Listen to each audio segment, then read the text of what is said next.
अस्सलाम वालेकुम वरहमतुल्लाहि वबरकातुहू। आज 30 जनवरी है। 29 जनवरी को एक बुरी खबर एमआईएम के चाहने वालों के लिए आई।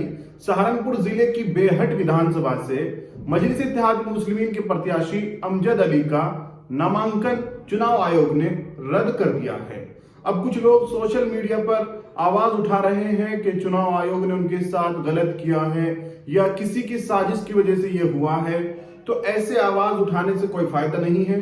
पहले सच्चाई जान लेनी चाहिए कि किस वजह से उनका नामांकन रद्द हुआ है। हमने ये जानने के लिए जिला सहारनपुर की एमआईएम की टीम को फोन किया। उनसे जो हमें मालूमात और जानकारी मिली है वो बहुत सही हमें लगी और उसी की वजह से नामांकन रद्द हुआ है। तो चलिए हम आपको बताते हैं कि किस वजह से रद्द हुआ है।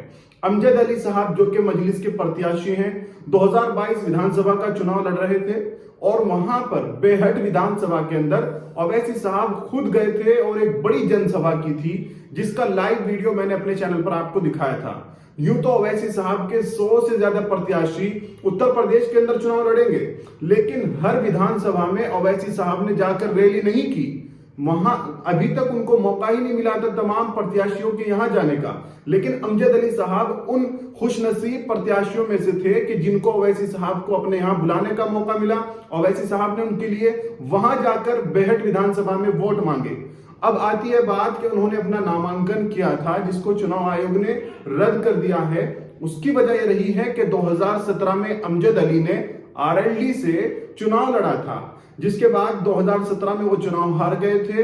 उसके बाद उनको चुनाव आयोग की तरफ से नोटिस मिला था कि वो रिपोर्ट जमा करे कि कितना खर्च हुआ है चुनाव में और कितनी गाड़ियां उन्होंने इस्तेमाल की है। ये सब रिपोर्ट चुनाव आयोग को देनी होती है, लेकिन उन्होंने वो रिपोर्ट नहीं दी, जिसमें 2020 के अंदर उनको एक और नोटिस मिला था कि अगर आप ये रिपोर्ट जमा नहीं करेंगे तो 3 साल तक चुनाव नहीं लड़ सकते। तो 2020 में उनको नोटिस मिला था, तो 2023 तक यानी 3 साल वो चुनाव नहीं लड़ सकते। तो अभी 2022 चल रहा है, जिसकी वजह से उनका नामांकन रद्द हो गया है।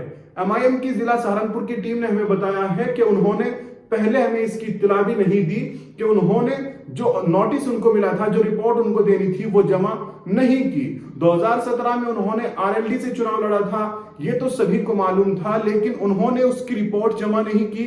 ये एमआईएम की जिला सहारनपुर की टीम को मालूम नहीं था, वरना पहले से ही किसी और प्रत्याशी को उस सीट से उतारा जाता, क्योंकि ओवैसी साहब ने खुद वहां जाकर जो है उनके लिए वोट मांगे थे। अब बात करते हैं मौलाना उमैर मदनी की, क्योंकि देवबंद सीट पहले से ही एक हॉट सीट है, लेकिन आजकल उमैर मदनी की वजह से वो हॉट सीट बन गई है और ज्यादा चर्चाएं देवबंद सीट को लेकर हो रही है।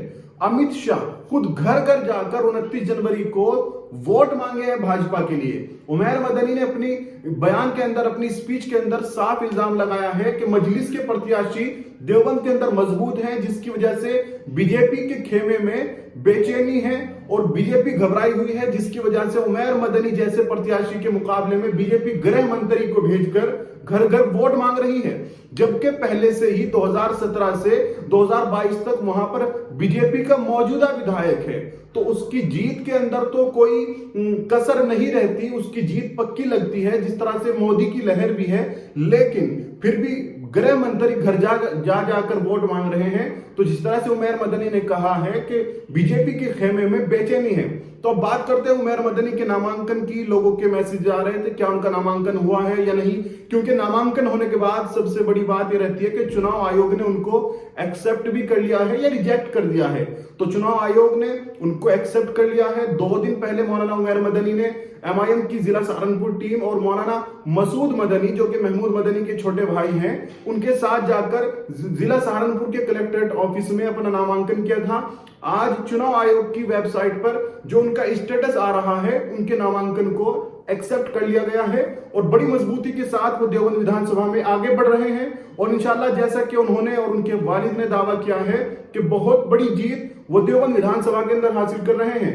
देवबंद विधानसभा में एमआईएम को सिर्फ मुस्लिम ही नहीं, दलित, जाट, ठाकुर, हर समाज सपोर्ट कर रहा है। मदनी खानदान की लोग इज्जत करते हैं, उनके बुजुर्गों की वजह से उनको प्यार और मोहब्बत दे रहे हैं, जिसकी वजह से उमैर मदनी ने दावा किया है कि वो इंशाल्लाह एक बड़ी जीत देवबंद के अंदर हासिल करेंगे। तो ये थी कुछ अहम खबरें जो मैंने आपके सामने रखी। इसी तरह की और खबरें देखने के लिए हमारे चैनल ओएस करनी के साथ अभी जुड़ जाए, वीडियो को लाइक करें और ज्यादा से ज्यादा शेयर कीजिएगा। अस्सलाम वालेकुम।